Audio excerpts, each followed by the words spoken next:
बच्चों, welcome to next step classes.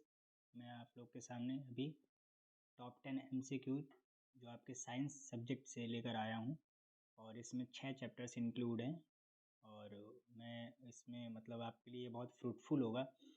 और ये डिटेल एक्सप्लेनेशन में मैंने इसके नीचे मैंने पूरे इसमें ऐड किया है, तो आप वीडियो में बने रहें और इसका फ़ायदा उठाएं। तो इसमें जो पहला क्वेश्चन है वो इसी साल आपके यहाँ इंट्रोड्यूस्ड हुआ है, जो आपका अभी बोर्ड होने वाला है उसमें असर्शन रीजन करके। तो पहला क्वेश्चन असर्शन क्या है कि decomposition of vegetable matter into compost is an endothermic reaction.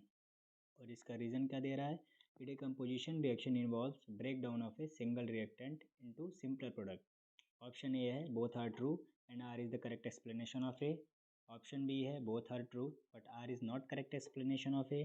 Option C है A is true but R is false and option D है A is false but R is true. आपको भी exact ऐसे ही question assertion reason देखने को मिलेगा आपके boards में, ठीक है। तो इसका जो करेक्ट ऑप्शन होगा, इसका करेक्ट ऑप्शन आपका होगा option D, A is false but R is true. अब इसको डिटेल्स में आपको जानना है तो यहाँ देख लेते हैं, ठीक। तो यहाँ देखिए, assertion is false but reason is true. क्यों? क्योंकि decomposition of vegetable matter into compost is an exothermic reaction. वहाँ पे क्या लिखा था कि एंडोथर्मिक रिएक्शन, बट क्या होता है, एक्सोथर्मिक रिएक्शन होता है।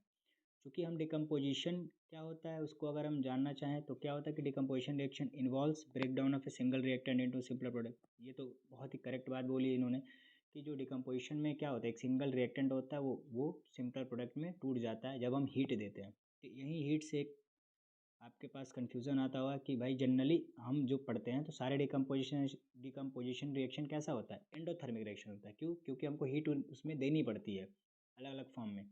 लेकिन ये रिएक्शन जो था decomposition of vegetable matter into compost, इसमें हीट क्या होती है, निकलती है। एंडोथर्मिक रिएक्शन क्या होता है, इसमें हमको हीट देनी पड़ती है। और एक्सोथर्मिक रिएक्शन क्या होता है, इसमें हीट निकलती है रिएक्शन कराने के बाद, ठीक है।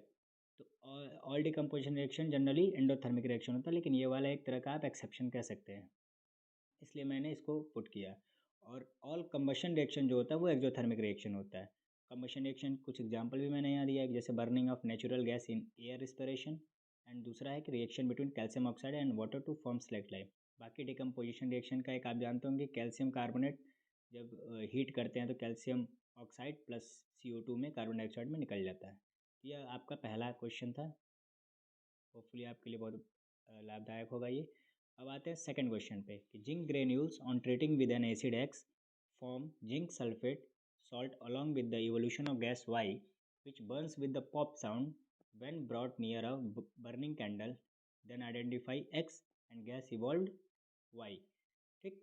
तो देखिए यहाँ पे आपको पता होगा कि अगर एक कॉन्सेप्ट आपको अगर ये पता है कि जब मेटल किसी एसिड के साथ रिएक्ट करता है तो कौन सी गैस इवॉल्व होती है, अगर ये कॉन्सेप्ट आपको पता है तो इस क्वेश्चन में कुछ है ही नहीं। क्यों?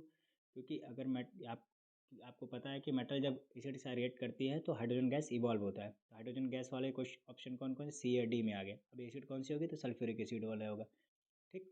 इसका करेक्ट एक्सप्लेनेशन और नीचे देख लेते हैं। इसका करेक्ट एक्सप्लेनेशन में तो एक्स क्या है, सल्फ्यूरिक एसिड है, और वाई क्या है, हाइड्रोजन गैस है। ये रिएक्शन होता है इसका, जिंक प्लस H2SO4, तो zinc sulphate ZnSO4 plus hydrogen gas evolve हो गया। अब हम जानते हैं, जैसे मैंने अभी पहले भी कहा था कि when an acid react with the metal hydrogen gas is liberated.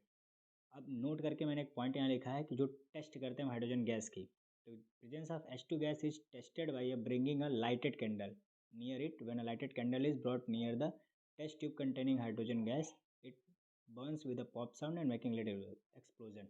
Simple से हिंदी में अगर कहें तो ये कह रहा है कि कोई एक लाइटेड कैंडल को अगर एक टेस्ट ट्यूब में जिसमें हाइड्रोजन गैस डला हुआ है उसके पास ले आएंगे तो उस टेस्ट ट्यूब में जो हाइड्रोजन गैस रहेगा उसमें से पॉप साउंड की आवाज़ आएगी और थोड़ा सा एक एक्सप्लोजन टाइप लगेगा, मतलब जैसे थोड़ा सा छोटा सा धमाका टाइप का लगेगा, जिससे हम पहचान जाएंगे कि वो गैस कौन सी है, हाइड्रोजन गैस है।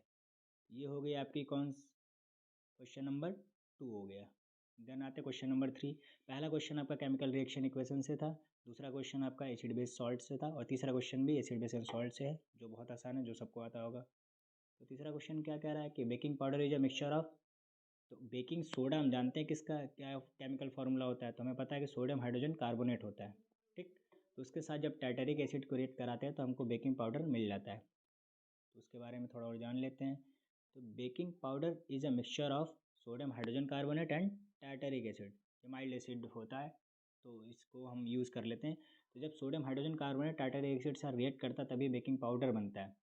बाकी बेकिंग सोडा का फार्मूला तो ये कभी कभी ये भी पूछा है आपके बोर्ड वगैरह में, तो इसको भी देख लीजिएगा।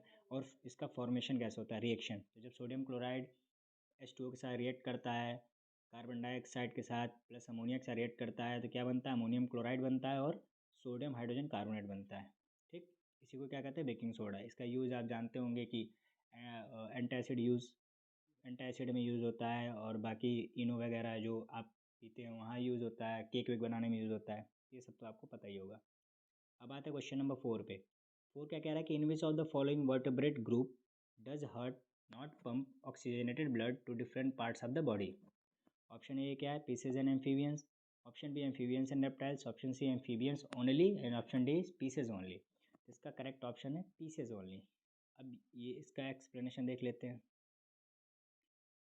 तो इसका एक्सप्लेनेशन क्यों है, because fishes have only 2 chamber. मछलियों के पास जो पीसेज ग्रुप है वो मछलियों से रिलेटेड है, ठीक है, ये आप जान लीजिएगा। एम्फीबियंस क्या होते हैं, जो पानी पे भी रह सकते हैं और ज़मीन पे भी रह सकते हैं, एम्फीबियंस होता है। रेप्टाइल्स तो आपको पता है जो रेंगते हैं। ठीक, तो fishes have only 2 chamber heart and the blood is pump to the gills. Blood pump हो जाता है गिल्स में और वहाँ पे ऑक्सीजनेटेड हो जाता है and then passes directly to the rest of the body. ठीक, thus blood goes only once. तो ब्लड केवल एक ही बार जाता है through the heart in the fish during one cycle of passage through the body. ठीक, फिशेज टेक इन वाटर। अब भाई फिशेज को ऑक्सीजन कैसे मिलता है, तो पानी ऐसे अपने माउथ में लेती हैं, वहाँ से फोर्स करके force it pass the gills के पास कर देती है, वहाँ से ऑक्सीजन जो होता है वो डिजॉल्व ऑक्सीजन ब्लड क्या करता है फिशेज की ले लेता है, जैसे उनको ऑक्सीजन मिलते हैं। ठीक, अब यहाँ एक एडिशनल नॉलेज में मैंने लिखा है कि एम्फीबियंस और रेप्टाइल्स के पास 3 हार्ट चैम्बर होते हैं। ठीक है, 3 हार्ट चैम्बर होते हैं, 2 आर्टरिया होती है और एक वेंट्रिकल्स होते हैं। तो आपको एडिशनल इन्फॉर्मेशन भी मैं साथ साथ देते जा रहा हूँ जो आपके लिए फ्रूटफुल होगा। अब आते हैं क्वेश्चन नंबर 5 पे। ये 4th वाला क्वेश्चन आपका लाइफ प्रोसेस से एंड 5th वाला भी आपका लाइफ प्रोसेस से एक्सक्रेटरी सिस्टम से रिलेटेड है। ठीक है, विच of the following part of the human excretory system is under nervous control. Option A है यूरेटर्स, ऑप्शन बी है यूरेथ्रा, ऑप्शन सी है urinary bladder and option D है collecting duct. तो इसका करेक्ट ऑप्शन है ऑप्शन सी यूरिनरी ब्लैडर। अब इसका explanation देख लेते हैं कि भाई ये कैसे होता है। तो क्योंकि urinary bladder is a muscular structure that stores the urine until we get urge to urinate. ठीक है, मतलब जो हमारा यूरिन स्टोर जहाँ होता है वो कहाँ होता है, वो यूरिनरी ब्लैडर में ही होता है, पता ही है। तो यहाँ हम रोक लेते हैं, हम अपने नर्वस कंट्रोल, मतलब ये हमारे अंडर नर्वस कंट्रोल होता है, हम नर्वस सिस्टम के कंट्रोल में रहता है, हम यहाँ रोक लेते हैं कि अभी नहीं थोड़ी देर बाद जाएंगे, ऐसे रोक लेते हैं। तो जब तक हम नहीं चाहते until we get urge to urinate, तो इसीलिए ये हमारे नर्वस कंट्रोल के अंदर होता है, कौन सा, यूरिनरी ब्लैडर। ठीक है, तो ये 5 क्वेश्चन मैंने इस वीडियो में आपके लिए डाला है। बाकी नेक्स्ट 5 क्वेश्चन आपको नेक्स्ट वीडियो में मिलेगा, पार्ट 2 इसका निकलेगा, तो क्योंकि वीडियो बहुत लंबा हो जाएगा तो आप भी बोर हो जाओगे।